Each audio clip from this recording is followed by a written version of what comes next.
পদক্ষেপ হৈছে। ইতিমধ্যে শিৱসাগৰ বিভিন্ন প্ৰান্তত এই হোমষ্টে সুন্দৰভাৱে গঢ়ি উঠিছে।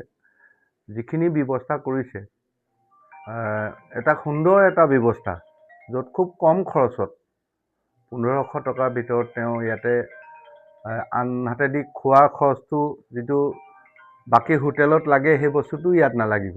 হয়, আৰু লগতে এটা ডাঙৰ কাম কৰিছে যে আমাৰ এজন খুব উচ্চ শিক্ষিত ডিব্ৰুগড় বিশ্ববিদ্যালয়ৰ পৰা ইংৰাজী স্নাতকোত্তৰ ডিগ্ৰী লাভ কৰাৰ পাছত তেওঁ মানে এনেকুৱা এটা কাম কৰিছে।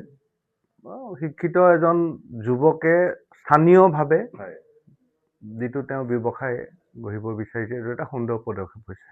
আমি তেওঁক ধন্যবাদ জনাইছোঁ আৰু শিৱসাগৰলৈ অহা ৰাইজক আমাৰ হোমষ্টেলৈ আদৰণি জনাইছোঁ। অত্যন্ত এটা সুন্দৰ পদক্ষেপ। বিশেষকৈ শিৱসাগৰ আমি জানো যে পৰ্যটনৰ ক্ষেত্ৰত শিৱসাগৰ সম্ভাৱনীয়তা অতি প্ৰবল সম্ভাৱনীয়তা আছে। আৰু বিশেষকৈ শিৱসাগৰ দেখিছোঁ যে আমাৰ আন্তঃৰাজ্যিক বহুত পৰ্যটনৰ ক্ষেত্ৰত আন্তঃৰাজ্যিক সাংস্কৃতিক পৰ্যটনে কওক বা আমাৰ ধৰ্মীয় পৰ্যটনে কওক বা বিভিন্ন ক্ষেত্ৰত আমাৰ ইয়ালৈ ফুৰিবলৈ আহে মানুহ, কিন্তু তেওঁলোকে থকাৰ এটা সুব্যৱস্থা নাপায় কম খৰচত। এই 1 BHK যি নতুন আজি হোমষ্টে নিৰ্মাণ কৰা হৈছে, ইয়াত দেখা গৈছে অতি কম খৰচত মাত্ৰ 1500 টকা, 1499, 1500 টকা বুলি কৈছোঁ বাৰু। 1500 টকাত ইমান ধুনীয়াকৈ এটা দেখা গৈছে যে এটা কিটচেন আছে, বাথৰুম লেট্ৰিন এটাচ, এটা ভাল ৰুম। গতিকে আজিৰ সময়ত ইমান কম সময়ত পোৱাটো খুব এটা ভাল কথা বুলিয়ে ভাবোঁ। আৰু মই ভাবোঁ নিশ্চয় ইয়াত সঁহাৰি হ'ব।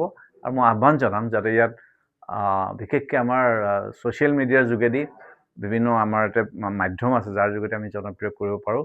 এই ক্ষেত্ৰত এটা পদক্ষেপ ল'ব আৰু জনপ্ৰিয় হৈ উঠিব। যথেষ্ট এটা ভাল পদক্ষেপ এইটো। আৰু সত্ৰাজিৎ গাৰ্গীজন যিহেতু উচ্চ শিক্ষিত আৰু তেখেতে বিজনেছৰ লাইনত এই হোমষ্টে তেওঁ স্থাপন কৰি তেওঁ বিজনেছটো আগবঢ়াইছে। তো অত্যন্ত এটা ভাল পদক্ষেপ লৈছে, যিহেতু শিৱসাগৰ জিলাখন অসমৰে এক গুৰুত্বপূৰ্ণ পৰ্যটনস্থলী। আৰু এনেকুৱা এটা পৰ্যটনস্থলীত এই কম ৰেটত ঠিক 1400 টকাতে যি হোমষ্টে দিয়াৰ তেওঁলোকে ব্যৱস্থা কৰিছে, তাৰ কাৰণে ৰাইজ যথেষ্ট উপকৃত হ'ব।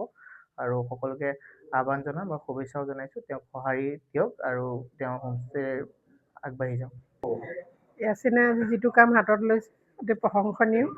একে মেইন ৰোডৰ কাষতে সকলোৱে সুবিধা ল'ব পাৰিব। ইয়াৰ ৰেটো কম ধৰা হৈছে আৰু বাকী সুবিধাখিনিও আমি দেখাত সকলোখিনিয়ে দেখিছোঁ, যিখিনিয়ে থাকিবৰ কাৰণে প্ৰয়োজন হয়। গতিকে সকলোখিনিয়ে আছে। ভাবিছোঁ তেওঁ উচ্চ শিক্ষিত এজন ব্যক্তি হিচাপে তেওঁ ব্যৱসায় তেওঁ সুন্দৰভাৱে আগবঢ়াই লৈ যাব পাৰিব। আমাৰ শুভেচ্ছা আছে।